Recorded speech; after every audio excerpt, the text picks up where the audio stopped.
নিশা চাপৰ পুথিমাৰীত নিৰ্বাচনী প্ৰচাৰৰ মাজতে উত্তেজনা এজন ৱাৰ্ড সদস্যৰ প্ৰাৰ্থীৰ হৈ ধন কাপোৰ বিলোৱাৰ অভিযোগ আবুল হুছেইনৰ হৈ ধন আৰু কাপোৰ বিলোৱাৰ অভিযোগ উত্থাপন হৈছে ধীৰেৰছৰ তাৰাংগাপুৰ গাঁও পঞ্চায়তৰ সদস্য প্ৰাৰ্থী হৈছে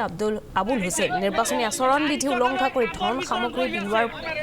ইদৰ প্ৰতিবাদী কাৰ্যসূচী ৰূপায়ণ কৰে ৱাৰ্ড সদস্যৰ খুৰাকৰ ল'ৰা আৰু তিনিজন লোক প্ৰৱেশ কৰে চাৰিচকীয়া বাহন লৈ শিমলাবাৰী গাঁৱত প্ৰৱেশ কৰে তিনিওৱে ৰাইজে গম পায় বাহনখনৰ তালাচী চলোৱাত কাপোৰ দেখিবলৈ ৰাইজৰ হুলস্থুল দেখি বাকি আটাইকেইগৰাকী পলায়ন কৰে কিন্তু বাহনসহ প্ৰাৰ্থীজনৰ খুৰাকৰ ল'ৰাজনক আটক কৰে স্থানীয় ৰাইজে পাছত চাপৰ আৰক্ষীয়ে লোকজনক বাহনসহ আটক কৰি থানালৈ লৈ যায় আটকাধীন লোকজন হামিদুল বুলি জানিব পৰা গৈছে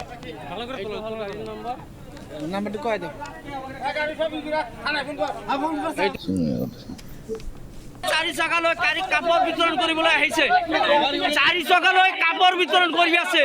ৰাতি 2টা বাজিছে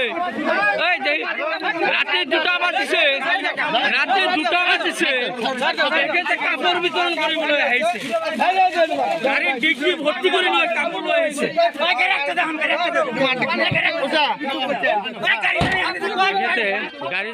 2 নম্বর পুটিমারি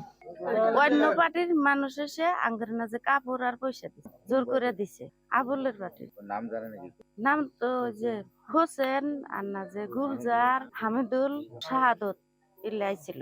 500 টাকা দিছে আর একটু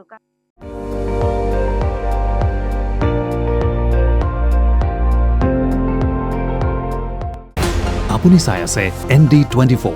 সৰ্বশ্ৰেষ্ঠ নহয় সৰ্বোত্তমৰ দৌৰ